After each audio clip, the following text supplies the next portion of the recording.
Metalinguagem no cinema. Parece demais, né?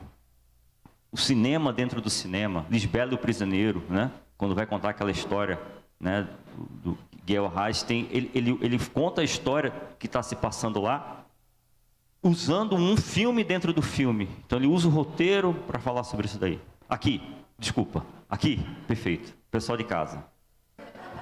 Beijo em vocês. Obrigado por estarem aí. Metalinguagem é isso, gente. Então, eu queria com vocês nessa manhã gastar alguns minutinhos, se me permitem, e se me aturam, para a gente ver o que a Bíblia fala da Bíblia. Né? E por que isso é importante, gente, para a gente? Por que é importante? Eu falei, eu queria falar sobre o ser igreja, mas eu descobri que tem uma coisa anterior ao ser igreja, que é o que a Bíblia fala da Bíblia. Né? Porque se eu não estou enganado, muitas má interpretações, é pior, muitas má aplicações disso que conhecemos como Bíblia, como Escritura, decorrem desse desconhecimento, ou dessa falta de consciência desses limites que a própria Bíblia se impõe, ou dessa própria apresentação que a Bíblia faz de si mesma. Eu estou aqui para isso. Esses são os meus limites, essas são as minhas aplicações, esses são os meus alcances. Né? Então, ao longo da história cristã, né, a gente está falando isso, obviamente, sempre de uma perspectiva cristã, evangélica, no sentido do evangelho, né, de seguidores de Jesus Cristo. Se a gente não entende, ou se a gente faz um mau uso disso daí, eu acho que a gente tem exemplos históricos, né, Inquisição, cruzadas, fogueiras acesas, feitas em nome de Deus, em nome de Jesus, em nome daquele que disse que tudo se resume a amar a Deus sobre todas as coisas e ao próximo como a si mesmo. E como é que a gente se desviou tanto ao longo desses séculos de cristianismo? No meu entendimento, muito disso se deve a tomar este livro aqui, ou este compêndio de 66 livros, né? E fazer dele algo que ele nunca se propôs ou nunca pretendeu que fosse feito. Então, me acompanhe, que a gente vai tentar, então, responder a pergunta. Estamos, então, diante de um mapa que nos aponta para algo maior do que ele próprio? Ou estamos diante de um terreno sagrado, de uma terra santa, de algo metafísico, de algo sobrenatural, de DNA de Deus aqui dentro? Essa é a pergunta que eu não vou responder para vocês, não. Vocês vão ter que responder por si próprios. Tá? E para isso, a gente vai... São 3 pontos que a gente vai explorar hoje. A gente vai tentar distinguir o que é Escritura, o que é Evangelho. Depois a gente vai tentar descer um pouquinho mais e ver o que é lei, o que é graça. E por fim a gente vai falar sobre Jesus Cristo, palavra que se fez carne de Deus. Então, se você está com a sua Bíblia aí, seja celular, seja impressa, abre por favor no Evangelho de João. A gente vai ler do capítulo 1 ao capítulo 45.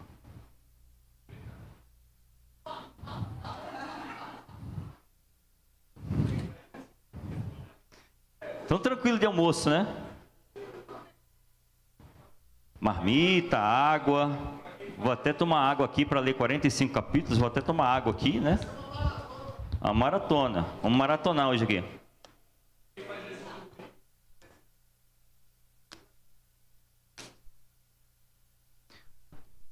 Agora, o pessoal está falando, se a sua Bíblia tem 45 capítulos em João, que Bíblia é essa que você está lendo aí? João 1:1. Vamos começar no começo. João 1 fala o quê? No princípio era aquele que é a palavra, ele estava com Deus e ele era Deus. E ele estava com Deus no princípio. Vamos parar aqui, não vamos ler mais até o 45 não, tá bom. Vocês reclamaram muito, eu vou parar só nesse primeiro versículo aqui. Tá? No princípio era aquele que é a palavra, ele estava com Deus e era Deus, ele estava com Deus no princípio. Tá? Palavra, gente, palavra, escritura, Bíblia, evangelho, tudo isso é a mesma coisa. Né? Quando a gente fala de escritura, a gente fala de uma herança que nós recebemos do povo judeu. Jesus era judeu, nasceu na Palestina, num ambiente judaico, no início dessa nossa era. Nossa história é contada tendo ele como medição, como divisor, é antes e depois dele, de Cristo, né? E nós recebemos como herança essa escritura, né, que nós conhecemos como Antigo Testamento, ou o livro dos judeus. Não vou descer a muitos detalhes sobre isso aí, eu já conversei com vocês anteriormente. Mas é uma escritura que falava basicamente sobre a história de Israel, esse povo escolhido, né, e a sua relação com esse Deus. Né? Aí tem os Salmos, tem a história desse povo saindo do Egito, no cativeiro, tem a história dos seus reis, dos seus monarcas, do tempo que eles foram escravizados, assírios, persas, babilônios, os profetas que vinham lembrar-lhes dessa palavra de Deus, etc. E essa escritura, a gente fala por escritura porque ela nos chegou de forma escrita, né? Tábuas, papiros, pergaminhos, mas nem sempre foi assim. No início era uma tradição oral. E lá pelo século 9 a.C., talvez no reinado de rei Davi, que isso começou a ser colocado no papel. Depois Esdras, lá pelo século 4 a.C., que compilou essa biblioteca desses, para nós, 39 livros, né? E encerrou. Nós estamos diante de um sistema fechado, finito, acabado. São 39 livros que falam dessa história. E pela tradição cristã, depois foram acrescentadas as biografias de Jesus, os 4 evangelhos. Uma dessas foi essa que a gente leu agora. Depois as cartas pastorais de Paulo, de João, de Tiago, um livro histórico de Atos, mas enfim, são todos a conformar um sistema finito, acabado, de histórias, etc. A isso nós chamamos Escrituras. O que é evangelho, o seu turno? Evangelho é a anunciação, boa nova, proclamação desse fato histórico que nós acabamos de ler aqui, desse fato radical, disruptivo. Deus, Deus de Israel, ele se faz gente, se faz carne. Esse Criador dos céus e da terra assume a condição humana e habita entre nós. E o anunciar disso daí, o desdobramento desse anunciar, a partir da vida, da morte trágica, cruel, violenta desse Jesus Cristo, da sua ressurreição corpórea, dele ter se apresentado como um ser vivente a partir de então, o primeiro daqueles que a partir deles seriam beneficiários, depositários dessa promessa de uma vida eterna. Essa anunciação conforma esse evangelho. E aí, como é que esse evangelho se anuncia nessa própria Bíblia? Se anuncia através de uma estrela. Os pastores veem uma estrela e seguem e encontram aquele menino Jesus. Se anuncia através de anjos que aparecem a outros. A estrela apareceu para os reis magos. Os anjos falam para pastores. Esse evangelho se anuncia através de lírios do campo, olhares lírios do campo. Esse evangelho se anuncia através de sementes, através de águas correntes, através de vida, de caminhos acontecendo. Estamos diante de um sistema, portanto, aberto. Escritura, um sistema finito, fechado, acabado, catalogável, estudável.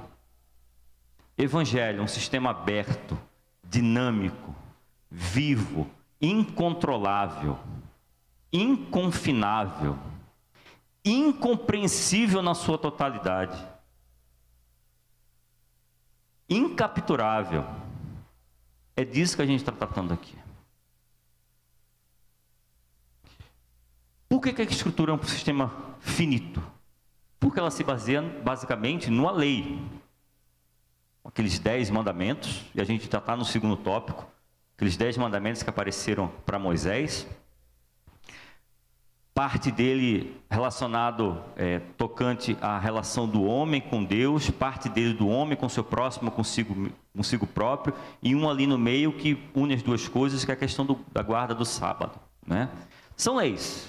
Cumprir ou não cumprir? Cumprir. Qual é a resposta a uma lei, a um código? Normal. Obediência, perfeito. Outra aluna brilhante aí, Carlinha.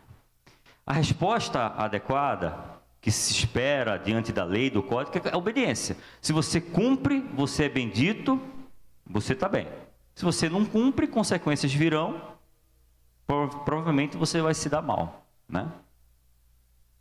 E agora Jesus vem anunciar outra coisa. Ouviste o que foi dito, eu, porém, vos digo. Diante do sábado, por exemplo, que era uma coisa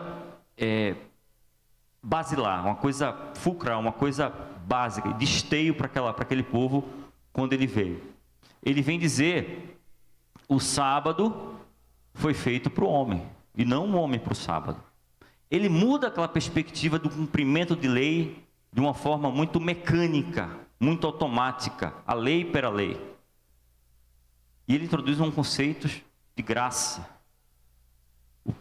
Esse próprio autor do Evangelho vem dizer que a lei nos foi dada por Moisés, no seguir desse capítulo aí, no versículo 17. A lei nos foi dada por Moisés, a graça, porém, nos foi dada por Jesus Cristo. Ora, se a resposta presumível, adequada à lei é a obediência, qual é a resposta presumida que se quer a graça? Gratidão? Uma palavra boa para isso aí? Gratidão? O marido que acorda todo domingo e leva café na cama para sua esposa. Isso é lei ou isso é graça? Que liga, quando está perto, leva o remédio dela pontualmente no mesmo horário. Quando está longe, liga para dizer, está na hora de você tomar seu remédio. Isso é graça ou isso é lei? Hein, mestre Márcio? A mãe que acorda de madrugada para ver se o filho está dormindo e se está bem. Estando com ele com febre, acorda mais vezes ainda. Isso é lei ou isso é graça? Né? Os filhos que torcem pelo mesmo time do pai. Os 3 filhos. Isso é lei ou isso é graça? Eu deixei eles escolherem. Eu falei assim, só que se não torcer pelo Náutico, não ganha presente. Mas a escolha foi deles. Isso é lei ou é graça?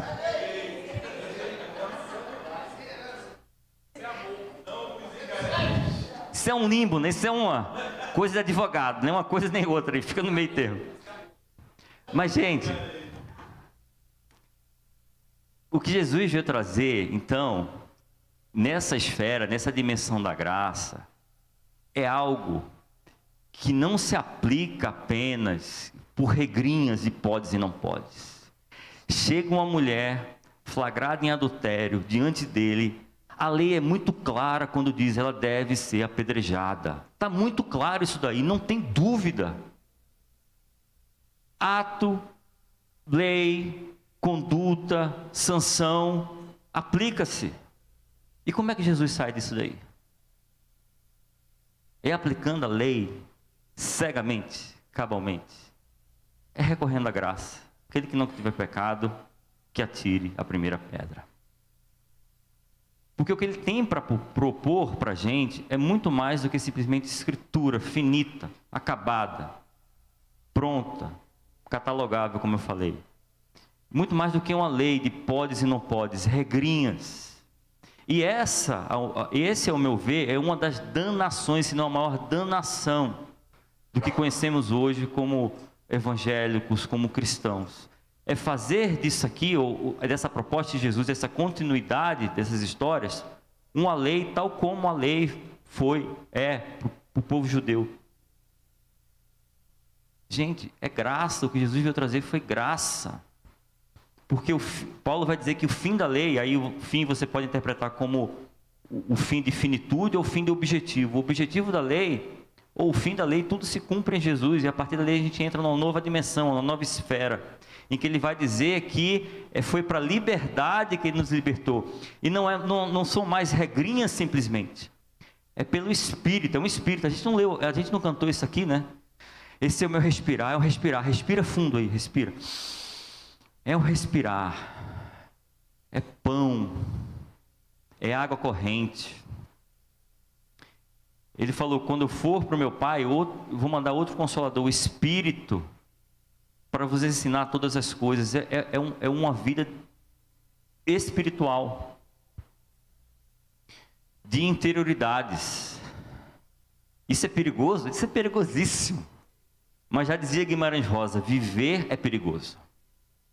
E qual a alternativa a isso? É o controle.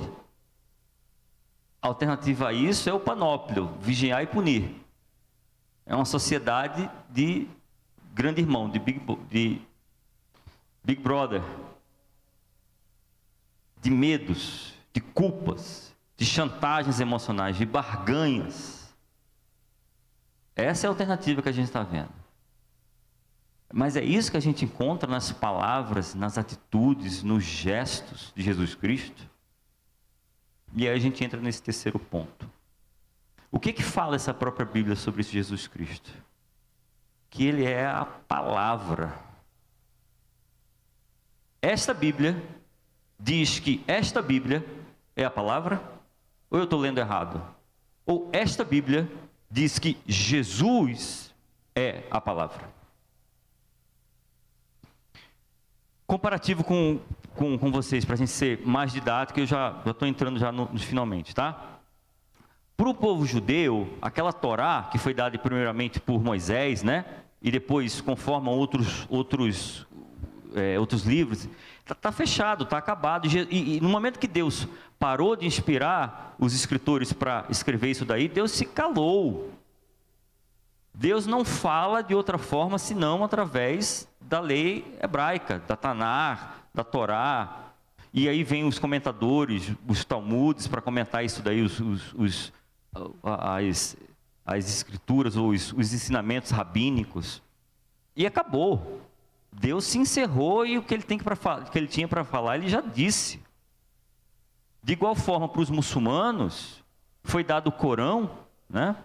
Primeiramente uma tradição oral para o profeta Maomé, a partir de então outros escreveram aquela tradição oral, e desde então Alá se calou. O que você quiser ouvir e saber de Alá está no Corão e ponto.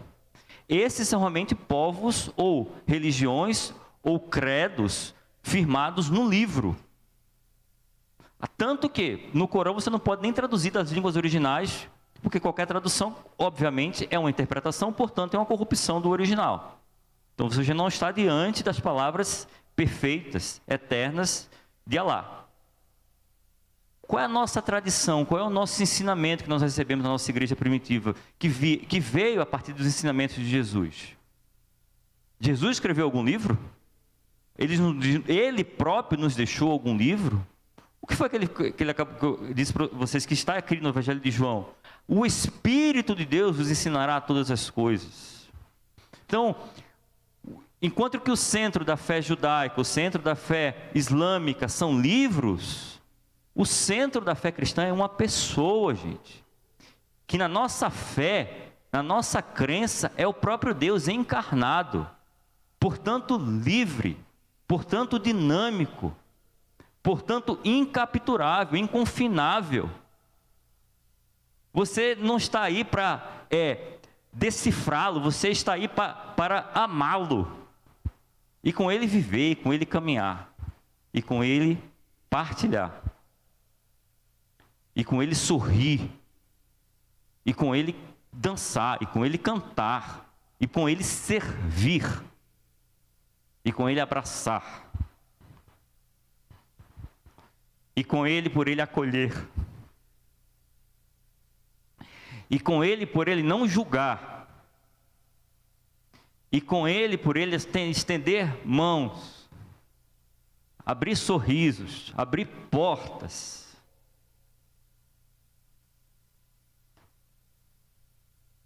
Porque é de uma pessoa que nós estamos tratando. Tá? Então, gente, para finalizar, eu queria dizer que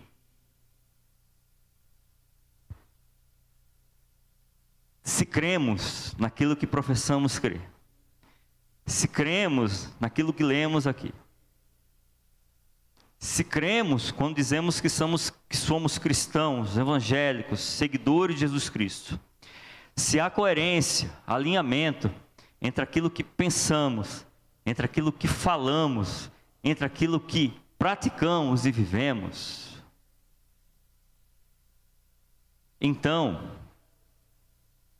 o que nos resta é viver nessa abertura, nessa liberdade, nessa expansão, nessa dimensão, nesse universo de sol, de estrelas, de rios, de mares, de luas, de pastores, de ovelhas, de sementes, de pão, de mesa, de comunhão, de vida que se constrói no dia a dia, porque Ele vive em mim, por mim, entre nós. E se Jesus, e nisso eu creio, é a face visível de Deus, vocês, minha igreja, você, minha igreja, é a face visível e bonita desse Jesus. Muito obrigado, Deus abençoe.